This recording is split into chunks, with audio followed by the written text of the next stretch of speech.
say, I like you. I respect you. Jackie. And what a crazy out-of-the-box thought it would be if we just like took that initiative ourselves to... Absolutely. I mean, if everybody took the initiative... Absolutely. Above and beyond the almighty dollar to communicate and... That is, again, that selling is about serving. Selling is about serving, and if you can serve others, because the question that I want you to program in your head, if you're selling anything, and again, everything is selling. So if I was asked you how many are in sales here, every person should raise their hand. Because at some point you're selling yourself, you're selling the relationship you're in, you're selling the people you're in, you're selling your co-workers, you're selling your bosses, you're selling your friends and family. You're selling your soul. The question is about how can I serve you? How can I serve you? That means I am at service to you because we are creating a win-win here. That is the only reason any transaction is going to happen unless you come up against a taker. And all they do is want to take from you. That is not a win-win. Guaranteed, those kind of people we don't want in our store, and we don't want doing business with them again because you have to lose. Because if somebody believes that they have to win, that means somebody has to lose. And I sure don't want to be on that losing side of the equation. That's a cause and effect equation. We'll be talking about that in language too. How do you define a line between being a resource to somebody and actually having a valuable exchange? How do you go from being free information to let's do something? Great question. We haven't got to that slide yet. Because right now, we're just uncovering and building the bridge. But until you do that, that's why I place so much emphasis on building rapport, is because without this, you can't even uncover somebody's needs and wants and values and what's most important to them. We're talking about criteria, which is a list of things that they have to satisfy their decision-making process. There's certain things. When I say, Daniel, what's the last thing that you bought? Hamburger. And what exactly had to be there in order for you to have that, to decide that that hamburger was the right one for you? I had to be hungry and I had to have money. Right, and what else with the hamburger? Taste to have mushrooms and cheese on it. And what else? It had to be a hamburger. It had to be a hamburger. That's good. That's good to start there. It had to be fresh. It had to be hot. Hot. It had to be served in a clean restaurant. Now see, these things we think, those are irrelevant. We take them for granted, but that's part of the criteria list that he has for deciding that that is the right time to buy. As much as somebody walking in the store may think, God, you have a beautiful store? I hate this neighborhood. And if that's part of their criteria, guess what? You check that off the list. That's one thing now that you don't have in your favor. And we don't know what those criteria are until we ask. We can't even ask until we build the bridge and they feel comfortable enough around us to even say, I feel good enough about myself that I'm going to open up with you. Or better, here's a better statement. I feel that you are making me important. And so now I feel like opening up to you. Because that's what it's all about. It's about feeling important, right? Because in any transaction, if I'm not made to feel important, I'm not going to buy from you. Special. I want to feel special. Absolutely. Which is why I'll go 2 miles out of my way to shop at a different grocery store. Absolutely. Right, like a block away from Absolutely. The service sucks. I hate that. And you think you get the same thing and probably cheaper, and people will go out of their way to buy something, spend more gas, more time, and more money for what? To feel better. To feel better. Not because of the product. She can get it cheaper here. She wants to feel better. So we are selling feelings, not products. This is what you got. I don't care whether it be working with the kids or anything in any bit. You are selling feelings. You're selling feelings. If you can find out how they want to feel and feed it back to them, they'll buy from you. Jackie. Who have different values, who place money on top of feelings? Sure, absolutely. It happens all the time, doesn't it? So again, we talked about last week is what we call a values hierarchy, and we'll be talking about that in a moment. When you elicit this criteria, what's most important to them is going to elicit the values of what they define as important in that context. And if you say, well, it's money. I want to buy a house, but it's money. It's bottom line, it's money. I don't think you're going to go into a car dealership and have a customer come and say, well, it's about how I feel about the car. Yes, you will. I just bought I did. I did. Absolutely. But they may not say it, but They're not going to say it. They're not going to say it. That's what I said. So oh, that's true. And then, again, we're stepping ahead here because even before we get to that point of uncovering what's most important to them, that's going to be a question you start to ask. You're going to uncover so many important things about people. It's going to blow your mind. I'm going to show you how to feed, I'm going to show you and tell you how to feed it back to them in a way that they're going to go, oh, yes, absolutely. When? Gimme. Gimme. Because it's who they are. You're feeding it their strategy and what they value most and what's most important to them. How could they say no? How could they say no? So again, keywords and even though keywords and words, that's how he's going to talk. They can be important. Whenever you're working in any sales situation, you want to feed them back the exact words that they use to describe what it is that they want. As meaningless as this may seem surface level, if somebody says, I just want it to be easy, and you say, oh, you just really want it to be simple so you can get through the process, you've completely mismatched their world by that one word. Easy. Easy and simple. Even though synonymously they're the same, if you look them up and at the source, they're the same. But you feed it back to that person and it's going to set them off. They're going, no. Not simple, easy. It does have a different feeling. Definitely. Joseph McClendon, that's one of Tony Robbins' right-hand man. He does the health mastery with Tony. He has a great saying. He says, we're going to cut this part out, Alex. He says, I'm going to come back to this because it's right on the tip of my tongue and I can't remember it yet. I heard him speak at EPW.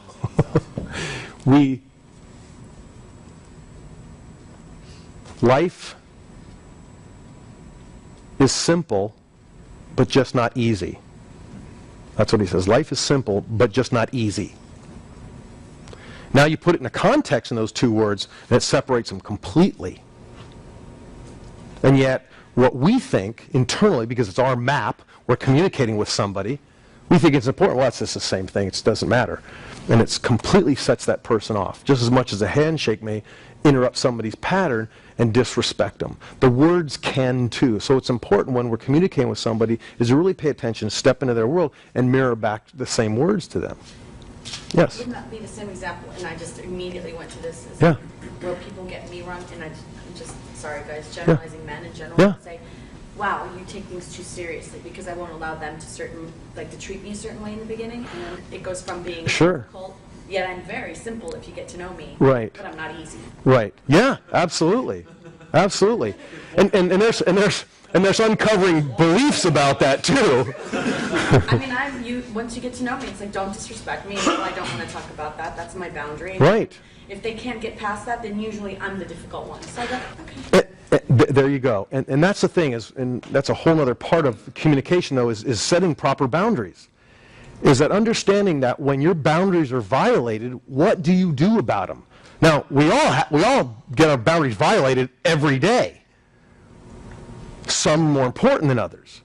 Some have a higher chunk value. They may operate at maybe a 1 or a 2 or a 3 rather than down at a 15 or a 20. It's important. It's not important at that point, not important enough to bring them up to say, I've got to stand my ground. So that just depends. We don't know what your it was eliciting your values. Let's say in talking to men or in a relationship, your values are going to be completely different than it would be, let's say, in a social setting or in a business setting. So it just depends. And so this is, again, not taking people for granted and just assuming, because it's so easy to communicate through our map and through our world and say, oh, this is the way it is because this is how I sense my world. How many now that have gone through, and a lot of you have gone through this class, are already noticing that your world doesn't fit in the world out there all the time? Me. Absolutely. In fact, it never fits. Unless you really want it to and you don't care. And you're the center of your universe and it doesn't matter. But in a situation where you're communicating your concepts and your ideas to loved ones, friends, family, social workers, people that you have at work in a social environment, It has meaning, so therefore you've got to be able to step out of your map and your world and be able to and model them and replicate their world and match what they and who they are. Jackie? And that mentality works, the I don't care, if you're living on an island all by yourself, but we live in a society. Yeah, but how many people operate from that perspective, though? Everybody. Everybody? Not everybody.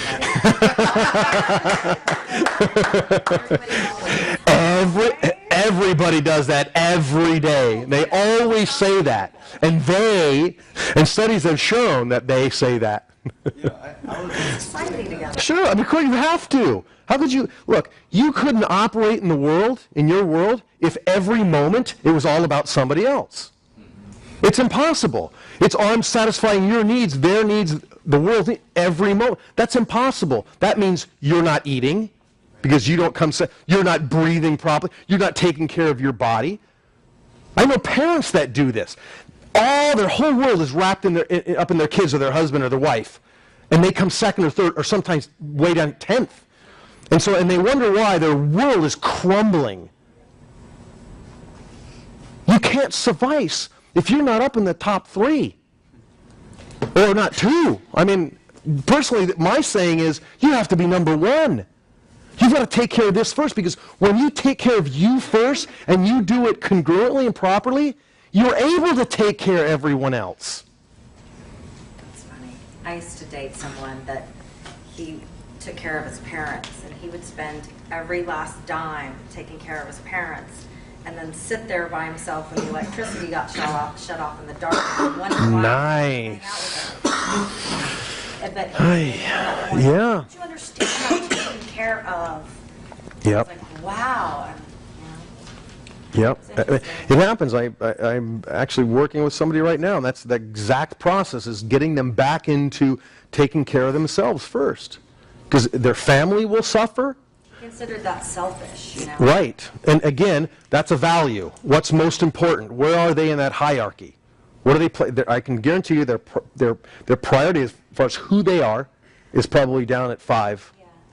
Or maybe lower. And it showed, you know, in everything he did except for his work. Right. He made tons of money, but the Yeah. rest of his life was just... Not enough to keep the electricity. Yeah. That's, I mean, See, that's a major miswiring mismatch. That for you. For you. Everyone else deserves it, but I don't. Everyone else deserves their electricity on, but I don't. Exactly. Well, okay, but here's the thing is, he's not saying everybody deserves to have electricity. I mean, he's saying everything I do is going towards and with and for my parents. That's first. Nothing else matters until that is satisfied. Jamie. There's difficulty in this in management. I mean, I called you this week to talk about Yeah. the group of teachers that we have. So it's like all they care about is their 10 minutes of lunch got cut. You know, they have more work, they have more kids. I mean, all they care about is their perspective. So Yep. I get that the individual is important, but when you're running an organization like you... Or you're part of an organization. Right. But you need to have a common goal. Yes. And that's difficult, is to keep that in focus. And Right. what are we all working toward this? Yeah. And Are you saying that the organization demanded that you sacrifice everything from you to the part of the organization? Or No. There's another. The teachers she's working with, because she's an assistant principal, is half the teachers just don't want to take on this new project that they're working on because they have tenure. They don't care. They would just want their paycheck at the end of the week. They're not interested in working harder, working more, or for the kids. It's all about them. And so, therefore, anything new to come into the system, whether it be a new strategy or a new process or a new way of doing things, even if it's better, they're going, I don't want change. My life is fine. I'm okay. I don't need that. That's about you. This is about me. I mean, look, every single one of you knows somebody, and maybe even you sitting in your own chair have been that way at times, and it's okay. It just will not serve you in the grander purpose of where you're going. You know the biggest... people that literally do this for a living, in sales, what is consistently on your mind every day? Thank you for being honest. That was the first thing I thought of, too. The number, right? What's the number? Which is, for you, is what? Money. No, but what's the number? Because the number, money, I just want to define, what specifically does the number mean to you? that we're progressing, that we're growing, that the job is being done. Okay, now how specifically is the job being done by the numbers being met? What does that mean? The differences of just a day in sales, for example. Yeah. The difference between 85,000 and 120,000. There you go. One's a great day, one's a below par day. Yeah. And they're very close. Okay. I can tell you that if that is your main criteria and your value walking into any sales situation, that is walking in the room before you do. Actually, I don't have to walk in, it's on the board on a wall. Well, if you're on the phone, right? If you're meeting with somebody where that is what is part of you that's walking in at the same time, or is being communicated, is a better way, before you speak. I disagree with you in one Okay, respect. that's okay. That's okay. You have passion for what you're doing, which makes you driven to do it correctly. That's irrelevant. You know. That's an emotion that's driving the value. Okay, because motivation and values are completely different here. I can have you known somebody that's really passionate about making money and that's all they want? Yes. Just because they have passion doesn't mean it's serving everybody in the community. Well, that's not what I'm saying. What I'm saying is that you asked me what I'm thinking at the end of the day, more or less I'm paraphrasing. What I'm saying is if all of that, my work and my labor, all of this is moot if I don't meet my sales at the end of the day or the week or the month. Okay, that's not what I asked you, though. I said, what is the driving force behind your thinking and what's the main focus of what you think about every day? You said money right away. I don't know if that was true, or you're just throwing it out there because it's in class, or is that yours? I don't know. I'm assuming that's yours. If it's true, then that's the driving force of what you're communicating in your unconscious mind. Wow. It's what you're putting up on the screen of your mind every moment you're communicating with somebody. Now, I don't know if that's true. I'm just saying if that's the case, that's what's happening, and that is what's driving your behavior. Eric. So when you felt that moment when you're talking to a salesperson and you get this vibe that they're more concerned about their commission check than they are about me as a customer. That's the whole thing. That's exactly what I'm saying. It's about the money. Yep. It's not about the relationship. It's not about the relationship. It's not. And Rick. 93%, you've already done it. Yeah. No, no, you've already, yeah, you're done. You're done. If someone's You're done. conscious of You are going to now spend the majority of your time trying to create the bridge and the communication. And the first thing that is leading that conversation, or the wall that's up, is, I don't trust you. I don't trust you. Because we operate from a kinesthetic feeling base when we make our decisions. And if I'm walking in, the first thing that comes out of your mouth is, so, what's the deal going on?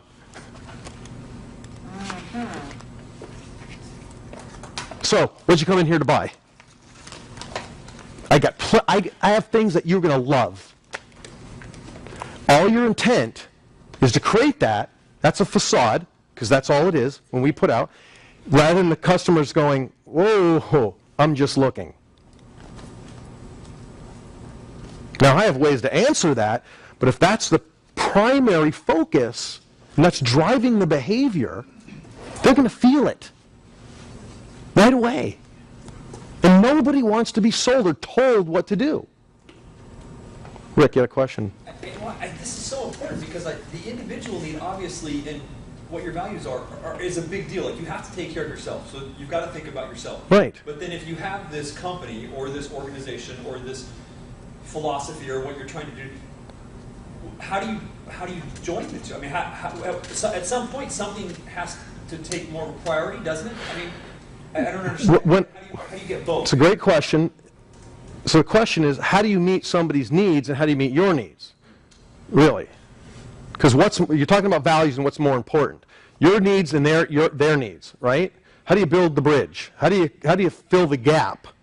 Because that is when a sales transaction happens. Because obviously it's important that teachers say, hey, look, I mean, hey, I'm working for a paycheck. Like, I mean, I need this money. This is important to me. But yes, obviously, I like teaching, and that's important. So, how do you join that? Yes, but we're jumping way ahead here, okay? Not to that slide. So we're not that slide yet. Way ahead of you, John. Way ahead of you. And this is a great question, so we'll get into that. Yeah. We'll address that purposely so that I'll give you a set of questions to ask and to really notice, again, it's about awareness, uncovering the right information and whether it's working for you or not. If it's not working, move on to the next person that can. Because not everything is a win-win. Can't be. Real quick.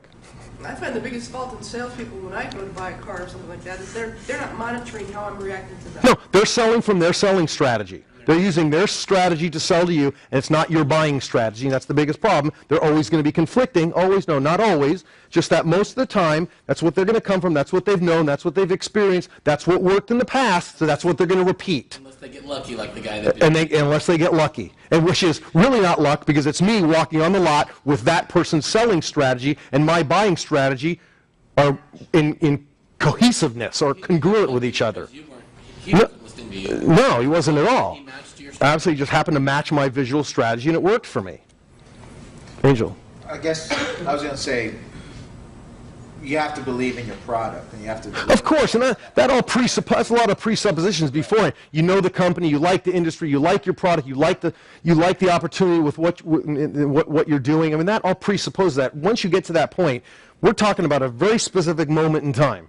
Is how do you compel people to see your perspective, to buy something that you have that works for them? That's all it is. That happens usually in a moment, in seconds sometimes. Even though that transaction may last hours, it happens. You walk in the room, all of a sudden they know. I don't like you. I don't like you. I'm not going to buy. I'll sit here. How many of you ever gone to one of those timeshare things? Right? You know going in. You know, I don't like this shit. I'm not going to buy. You set yourself up. So now, how difficult would it be for that salesperson? Step into their job for a moment. What do you think their ability is to slough off rejection? No, they got to be really good at it because you're getting hit 999 times out of 100. And I've talked to these people. I go, how do you deal with that? I go, I'm not looking for those 999. I'm looking for the one. Different, same outcome, different mindset. So then why Got do to they go spend through the 3 999 hours? before I get to the one. Yes. Get through the nose. Exactly. Why do they spend 3 hours trying to sell? Because they wear you down. That's a whole other process in selling. In a way, yes. And by being there more and more, it commits you more and more to see the value in it. Okay? It's a multi-billion-dollar industry. Yeah. I know people that are making couple million a year selling these damn things, which the people turn around and they sell them the next 2 years anyway. And we're laughing at them. Yeah. They're crying all the way to the bank. Yeah, exactly. So again, Daniel, okay, one of the things we talked about before, which I think is really important, is state management. Because we act or behave through our emotional states we choose from moment to moment. So the emotional state that you walk into the room with is going to predicate how that other person feels. Does that make sense? The emotional state that you walk in the room with is going to help them decide how they feel about you. You walk in a curious state, there's possibility. You walk in with it has to be my way or the highway, as you were talking about. I don't care about you. It has to be my way or the highway, or leave, or get out. They're going to sense that right away. It's going to come out in your language as well as your body movement and how you communicate that physically. So you've got to do, some of these workshops I do with these sales trainings, I'll spend 2 days. A lot of time we talk about rapport and getting them to do the exercises. This is only like an hour and a half. We set them in state management. A lot of you know how to do that. Go back to an emotional time, back to a time when you had that emotion of confidence, focus, relaxation, whatever that is, and anchor that in. So that when you walk into that sales situation, or you walk in that selling situation, you can immediately anchor yourself into that state. That's going to be really important for you when you finally make that proposal to them. Is that, when? Today? No, I haven't. I want you to. Oh, okay, yeah. Because it's going to be, what are you setting yourself up for? Again, this is our intention, right? That's really important, that your state reflects that. Robert. What is she going to present? She works at the school district, and she's presenting this new program. They're trying to get the teachers to implement for the kids. It's a better strategy. And a lot of the teachers are saying, well, this, correct me if I'm wrong, it's too much work. It's more. It's change is really what it is. It's different than we've been doing for the last 10 or 20 years. So it's a teaching method that you're applying? No, it's just a program we've implemented. A third of the staff is taking it. They're sabotaging it by their negativity. So It's a program to improve teaching for kids. But it's a better strategy to offer information. Just put it that way, right? Go, Jamie. we're going to fire everybody. The wrecking ball. The wrecking ball, absolutely. Okay, so emotion equals motion, meaning this: the emotional states that you're in from moment to moment are causing you to act. They cause you to act or not act, action or inaction, and which also will cause other people to behave or not to behave accordingly. In order to influence anyone, you must influence yourself first. Man, I can't say that enough. I can't. But I will. You've got to be able to influence yourself first in order to influence anyone else. If you walk in with an intention like, oh, they're not going to buy from me. 1,000 people have talked to them about this. You've set up your limitations. You set up your criteria. You set up your boundary structure. You set up your belief for that transaction to happen. All right, that's why you've got to get your head straight and you've got to get your body into it first. And you're asking the question, how can I serve you? That leaves massive possibility open that anything can happen in that moment. Anything can happen. And you've heard this before. Focus precedes success. Focus precedes success. What are you focusing on? What you see internally, meaning inside your own head, will show up in the outside world. Even when you're sick. Even when you're sick, well, especially dis-ease of the body. Dis-ease of the body. Yeah, and what you're feeling. Well, because we're very visual people, and we do think in pictures more than anything else, we respond auditorily and kinesthetically, but we think in pictures. And so what you see in your mind's eye is going to show up in your outside world. And because you want to be right, because the ego wants to be right, it looks for, in the environment, opportunities to confirm that. Oh, yeah, I was right. See, they don't want to buy. Well, see, they're not going to work. They're just old and decrepit teachers. They don't want to learn anything new. And if that's your presupposition, if that's the assumption going into the communication, that's what's going to show up. You're going to look for that evidence procedure to verify that you're right, which really defeats the whole purpose. Except that is part of our ego. That's part of our self-esteem. That's part of our self-worth, saying, I'm not good enough to make this sale. I'm not believable. I'm not worthy. I don't know enough. I'm too young. I'm too old.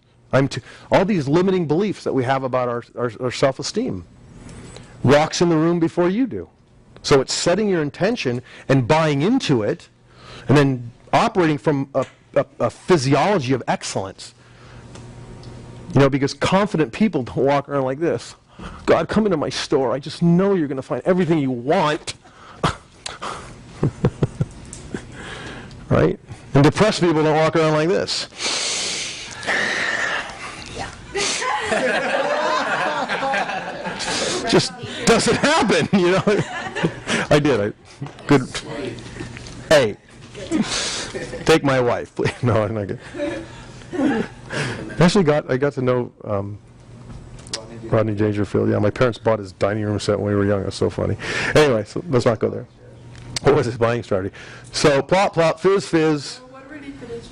Wow, that was fast. I don't know. Just Do it. taste. Tastes great. Less.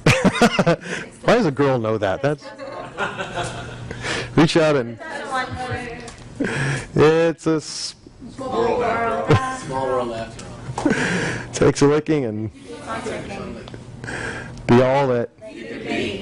These are anchors. These are triggers in our society that fire off emotions. As we talked about before, you're driving in your car, you look in the rearview mirror and you see that flashing red light. It's a trigger. It fires off an emotional state for you. You know, your parents look at you in a certain way or give you that certain tone of voice, and it just fires off an emotion in you, right? Or turn on the lights. They just follow you. they have to turn on the light, just follow you around the room. We all have these emotional triggers. The whole point of this is that you can create your own triggers that work for you, that allow you to step into more empowering states. And if you don't know how to do that, then you're kind of your wit's end here. Because now you succumb to the emotions that, or the wave of emotions that you process every single day. Because there are plenty of anchors and negative emotions or negative triggers in your world that set you off every moment. I could say a certain word, something that you see, something that you taste or smell in the environment can set you off. Are you in control of your emotions? And do you know how, the really question is how, do you know how at any moment to put yourself in an empowering state? Yes, I do. Now you do. That's the whole trigger. That's the whole key in being able to do that, is to be able to fire off an emotional state that you want at any moment. People have plenty of negative emotions that just happen all the time. Those, you jump into those real easy. Do you have powering in states that you can jump into at any moment? Is there a way to get fatigued from let's say you kept firing off an anchor, the same anchor, and it kept giving you that same state? Not if it's a resource anchor. You can't get tired? From feeling good? Well, I mean, think about it. Yeah. In normal life, life is up and down, life is up and down. What if you just stayed up all the time? God, what would that be like? That would suck. No, I know what you're saying. Let's try it. Well, if you, I guess if, for 36 hours you're in this elated state and you weren't sleeping and eating, you'd be exhausted. I think this Except for Tony Robbins. might not be ecological. Right, exactly. And it wouldn't serve you to be in that state all the time, because people go, dude, come down off the ceiling. Right? So there are times when focus, calm, being patient, being frustrated or angry can serve you. Now, as much as anger, because it's a negative emotion, it drains the system, a positive, empowering state feeds the system. It has a tendency to feed the system, and it feeds the energy. Yes, I guess it could. I mean, if you were in I don't know, I've never experienced that kind of elation for a long period of time. It'd be incredible. I'd like to try it and figure it out. Can an anchor lose its strength? Can be diluted. Sure, if you fire it off, because the anchors that we set in a resource possibility have to be completely unique, and that's the whole thing. It can't be as a handshake, because that anchor will get diluted every time you shake somebody's hand. An anchor is, let's say, I said to you, Erica, what's an emotional state that you'd love to have at any given moment? Patience. Okay, so I set a resource anchor for you, and I say, now every time that you're patient, I want you to reach across with your right hand to your left earlobe, and I want you to tug 3 times on your left earlobe. Every time you're being patient. Okay? Every time that you feel like, wow, I'm in a state of patience right now, you reach over and you tug on your earlobe 3 times. That's an anchor. When you need to be patient, you reach across and you tug. It'll bring back those feelings of being patient. You go, oh, okay. Because those are triggers, they're called. We have those triggers all the time. Some of them are negative and they fire off like... Sort of like wusa, like when they... Exactly. And so, right, exactly. And so that's a positive resource for you, okay? Now, if I said, let's put it into a handshake, every time that somebody shook your hand, you go into this state of patience, it would dilute it, because you don't need it at that time. So all of a sudden, all these other states or emotions are coming into play every time you shake somebody's hand. That handshake gets diluted. So because it happens so much, it's like a little bit of oil in a drop of oil in a glass of water. It dilutes very quickly. The more oil, the more dilution. It's the same thing. So when we're setting an anchor, then the 4 keys are something that's unique, the intensity of it. So when you're completely and feeling really patient, I mean, you're peaking, is to fire off that anchor. You've got to be able to replicate it And the timing of it. You want to make sure that, I had somebody tell me this a couple of weeks ago. They were using an anchor. Was somebody in class? Was one of you? That said that when they set the anchor, they set it at the very peak. They started the anchor at the very peak of the emotion, and they held it for 5 to 10 seconds on going down, so that when they fired off the anchor, they immediately went, ah! Like, well, that didn't work, did it? He goes, no, it's just the weirdest feeling. I said, yes, because you didn't set it going up into peak. Like, say, the emotion starts here, you set it off right here, you let go here. Where it's, you fire off the anchor, and it's like, ah, and he set it off, it was like, ah. So the timing of the anchor is really important. So what Jamie was saying is that that anchor can get diluted if you keep doing it over and over and over again out of context. So it's only when you need it. And what we call stacking. So whenever you're feeling really patient, go ahead and keep just tugging your ear 3 times. I mean, you could do something completely different. I'm just saying that's usually just the easiest for people to do. And there's a great, for salespeople, I have people, have a pen, and if it has a little, it says BIC and it clicks, you click it 3 times. Or when they're walking into that sales call, as soon as they reach for the door handle, that's the anchor. They grab the door handle and just, it fires off that anchor. Or they open their briefcase, or they go to pick up the phone. You set the resource anchor to those specific triggers. So that at any moment in time, you can have that state of mind. That's empowering. That's real empowering. So basically, again, this is what we just talked about: intensity, timing, uniqueness, and replication. You got to be able to replicate it. If it doesn't work, it's not going to serve you. Shake somebody's hand, it doesn't work, or pull on your ear and it doesn't work, stop doing it. So replication becomes important. And again, I just, for some of you that haven't done this before, I want to just have you experience this. So on the piece of paper, if you have something to write down one of the most important emotional states or resource states that you'd like to have at any given moment. Could be patience, could be anything else. If you're more in sales, what emotional state would you like to have at any given moment in time? You've got to be able to quantify it, and you've got to be able to describe it. So just labeling it is important in a way. So what's yours? Patience. Patience. Focus. Anything else. If you're more in sales, what emotional state would you like to have at any given moment in time? You've got to be able to quantify it, and you've got to be able to describe it. So just labeling it is important in a way. So what's yours? Patience. Patience.